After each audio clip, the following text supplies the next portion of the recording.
आज हम करते हैं नेक्स्ट क्वेश्चन स्टार्ट। इससे पहले हमारे 15 क्वेश्चन हो चुके हैं रिसर्च एप्टीट्यूड के, जो कि हमारी यूनिट 2 है और ये पार्ट 4 है हमारे रिसर्च एप्टीट्यूड के क्वेश्चन का। तो चलिए स्टार्ट करते हैं। स्टार्ट करने से पहले अगर आपको मेरी वीडियो अच्छी लगे तो प्लीज़ लाइक किया करो, सब्सक्राइब किया करो, कमेंट जरूर किया करो। तो चलिए स्टार्ट करते हैं। 16 क्वेश्चन है, from the list given below identify those questions which are called process rather than content based questions. हमें इसमें प्रोसेस क्वेश्चन के बारे में बताना है कि कौन से हैं, ना कि कंटेंट बेस्ड क्वेश्चन से जो अलग हैं। ठीक है, हमें प्रोसेस क्वेश्चन के बारे में बताना है कि इनमें कौन से आएंगे। फर्स्ट ऑप्शन है कॉन्वर्जेंट क्वेश्चंस। कॉन्वर्जेंट क्वेश्चंस होते हैं जो एग्जैक्ट मैच क्वेश्चन, मतलब कि आप कह सकते हो कि जैसे हम हिंदी में कह सकते हैं कि एक ही बिंदु पे जो मिल रहा है, जो इनका एग्जैक्ट मैच हो। सेकंड ऑप्शन है डाइवर्जेंट क्वेश्चन। डाइवर्जेंट होते हैं बिल्कुल अलग, डिफरेंट। सी हो गया हमारा फैक्ट ऑफ बेस्ड क्वेश्चंस, या फोर्थ ऑप्शन है कॉन्सेप्ट बेस्ड क्वेश्चन या open question, fifth option. And sixth option है क्लोज्ड क्वेश्चंस। तो अब पहले हम इसकी देखते हैं एक्सप्लेनेशन। ठीक है, हमें इसमें क्या बताना है, प्रोसेस क्वेश्चंस के बारे में। हम देखेंगे कंटेंट बेस्ड क्वेश्चन में कौन से आते हैं और प्रोसेस बेस्ड क्वेश्चन में कौन से आते हैं।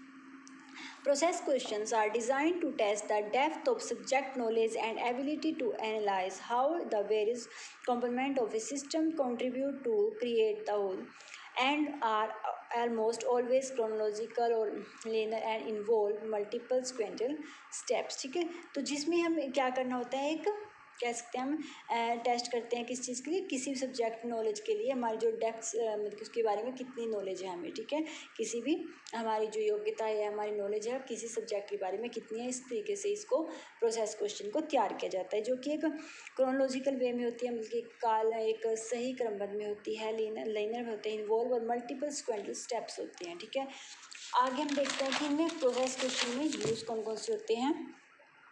The use keywords like describe, list out, explain, analyze, and what is the process questions are divergent question, concept based and open। तो इनमें कौन से आएंगे आप देखो, तो जो डाइवर्जेंट हैं वो आगे हमारे प्रोसेस क्वेश्चंस में डाइवर्जेंट, कॉन्सेप्ट बेस्ड और ओपन। तो ये हमारे आंसर होगा, जो भी हमारा ऑप्शन ये होगा, कॉन्सेप्ट बेस्ड, ओपन और डाइवर्जेंट। जो क्वेश्चंस हैं वो आते हैं हमारे वो आते हैं हमारे प्रोसेस क्वेश्चन में। अब देखते हैं कंटेंट बेस्ड क्वेश्चंस में कौन से आते हैं, कॉन्वर्जेंट, फैक्ट बेस्ड और क्लोज्ड क्वेश्चंस, ये आते हैं हमारे कॉन्वर्जेंट क्वेश्चन में। ठीक है, तो अब देखते हैं, तो हमारा राइट आंसर होगा, हमारा राइट आंसर क्या होगा, जैसे कि हमने अभी पढ़ा है उसके अकॉर्डिंग क्या होगा, तो उसके अकॉर्डिंग है हमारा क्या था, देखो आप, कॉन्सेप्ट बेस्ड था, ओपन था और डाइवर्जेंट था। तो कहाँ पर है ये, डाइवर्जेंट, कॉन्सेप्ट बेस्ड और ओपन। ठीक है, तो राइट ऑप्शन होगा हमारा बी, सेकंड, फोर्थ और, तो ये देखो हमारा ऑप्शन कहाँ पे है, और हमारा फिफ्थ। तो राइट आंसर होगा हमारा डी ऑप्शन, यानी कि divergent question, concept based question और हमारे जो ओपन क्वेश्चंस, ये हमारे आ गए हमारे प्रोसेस में। और ये बस ध्यान रखना, प्रोसेस में आते हैं हमारे डाइवर्जेंट, कॉन्सेप्ट बेस्ड और ओपन, और कॉन्वर्जेंट, फैक्ट बेस्ड और क्लोज क्वेश्चन आ गए कंटेंट बेस्ड में। आगे चलते हैं, which of the following steps are required to design a questionnaire. क्या जो क्वेश्चनरी डिज़ाइन में जो स्टेप्स फॉलो किए जाते हैं वो कौन से हैं। ऑप्शन ए है writing primary and secondary AIIMS of the study, review of the current literature, prepare a draft of questionnaire, revision of the draft. तो पहले हम इसकी एक्सप्लेनेशन जानते हैं कि इसके स्टेप्स होते कौन से हैं मेनली। ये है हमारे डिज़ाइनिंग क्वेश्चनरी के इन्वॉल्व 10 इसके मेन स्टेप्स हैं। ठीक है, तो ऑप्शन 1 है हमारा write study protocol, draw plan of analyse, third है draw list of information needed, fourth है design different parts of the questionnaire, 5 हो गया हमारा राइट द क्वेश्चंस, 6 हो गया हमारा decide on the order of the question asked, complete the questionnaire, verify the content and style of the questions, 9th हो गया conduct a pilot study and refine your questionnaire. ठीक है, तो इसके ये हमारे इसके स्टेप्स हैं, एक बार रीड कर लेते हैं, कर लिए ना तो फिर ध्यान में रहते हैं। तो आप देखते हैं इसके अकॉर्डिंग हमारा जो स्टडी शुरू में आया, जो हमारा स्टडी प्रोटोकॉल होता है उसका ये हमारा एम्स होता है करंट लिटरेचर जो रिव्यू करते हैं, फिर हम क्वेश्चन को प्रिपेयर करते हैं, फिर लास्ट में रिवीजन भी होती है। तो हमारा राइट आंसर होगा option D is right answer, ABCD option right है, ठीक है।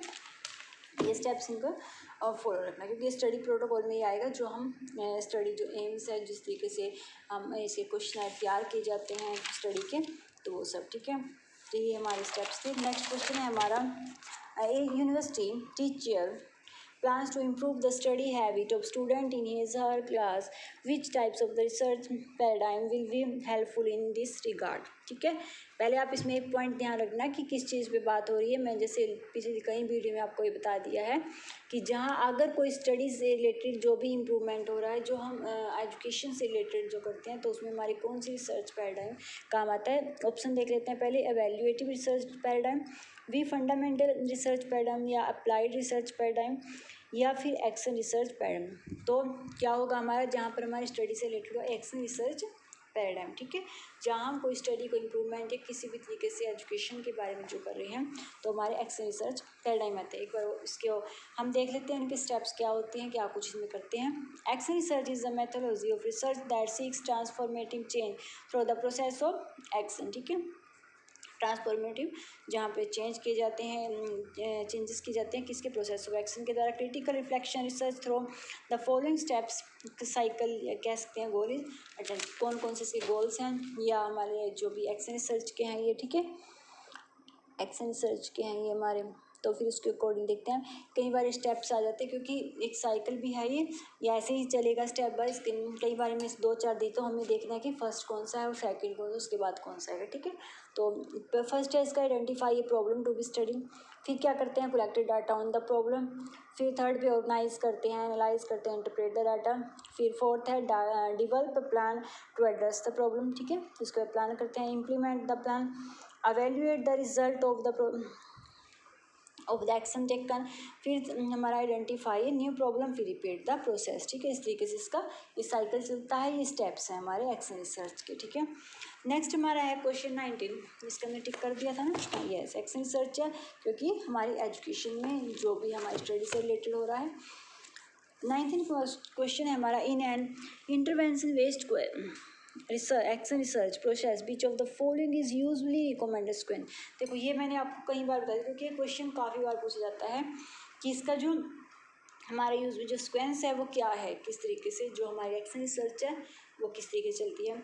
तो ऑप्शन है, अगर आपने मेरी वीडियो देखी होंगी तो मैंने ये बात कई बार लास्ट वीडियो में भी बताई है, कई बार मैंने इस क्वेश्चन के बारे में बता दिया है, तो इसलिए मैंने इसकी आज एक्सप्लेनेशन नहीं दी है। अगर आपके ध्यान होगा तो एकदम से आप आंसर फाइंड कर लोगे। प्लान, एक्ट, ऑब्जर्व या रिफ्लेक्ट, या ऑब्जर्व, प्लान या एक्ट, रिफ्लेक्ट, या सी ऑप्शन है रिफ्लेक्ट, प्लान या एक्ट, ऑब्जर्व, और डी ऑप्शन है ऑब्जर्व, एक्ट, रिफ्लेक्ट या प्लान।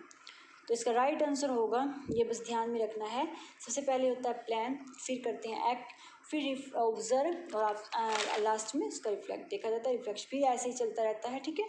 तो ये प्लान, एक्ट, ऑब्जर्व, रिफ्लेक्ट। और 20 क्वेश्चन है हमारा, एक क्वेश्चन आए that offers no scope for any respondent own view is called, कि जिसमें रिस्पोंडेंट का अपना कोई विचार नहीं होता, तो वो कौन से क्वेश्चन होंगे, ठीक है। ऑप्शन ए है हमारा क्लोज एंडेड, या बी ऑप्शन है शेड्यूल, ओपन एंडेड या अनस्ट्रक्चर्ड। तो स्ट्रक्चर और close ended question have pre-decided indefinite question for which only degree of approval or disapproval is short from the respondent, it has no scope for on views। अपना उनका कोई views नहीं होता, तो ये हमारे होंगे क्या, क्योंकि क्लोज एंडेड, ठीक है। क्योंकि जो ओपन एंडेड होगा उसमें भी हम आप इसको अगर ओपन एंडेड को आप ध्यान रखना तो इस तरीके से सब्जेक्टिव होते हैं, ठीक है। जैसे ऑब्जेक्टिव टाइप क्वेश्चन होते हैं उसमें क्या होता है, ये हम क्या करते हैं, हमें एक ऑप्शन को सिलेक्ट करना है, ठीक है। तो उसमें ऐसे ही होता है, जब क्लोज एंडेड है उसमें सिर्फ हमें जैसे किसी को यस या नो में आंसर देना है, कुछ जिसके पास हम अपने व्यूज़ नहीं दे सकते, सिर्फ हमें एक रिस्पॉन्स देना है, ठीक है, वो होते हैं क्लोज एंडेड। तो इन्होंने कहा जिसमें अपना रिस्पोंडेंट का अपना कोई व्यू नहीं होता, तो वो क्वेश्चन होता है। शेड्यूल होते हैं जो पहले से निश्चित होते हैं। ओपन एंडेड होता है जिसमें हम काफ़ी ओपनली अपने आंसर, अपने व्यूज़ दे सकते हैं, अपने विचार प्रस्तुत कर सकते हैं। अनस्ट्रक्चर होता है जो ये भी ओपन एंडेड से रिलेटेड है, कि जिसमें कोई हम पहले स्ट्रक्चर्ड नहीं करते वो अनस्ट्रक्चर्ड है, उसमें भी हम आंसर दे सकते हैं। लेकिन जो स्ट्रक्चर होते हैं close ended, unstructured open ended को भी बोल सकते हैं हम। स्ट्रक्चर और क्लोज एंडेड है जो है कि जिसमें हम अपना व्यू नहीं दे सकते, हमें एक ओनली एक आंसर देना है, एक रिस्पॉन्स देना है, जिसमें हम अपने अलग से अपने विचार प्रस्तुत नहीं कर सकते। तो ये थी आज की वीडियो। अगर आपको अच्छी लगी तो प्लीज़ लाइक किया करो, सब्सक्राइब किया करो। Thank you.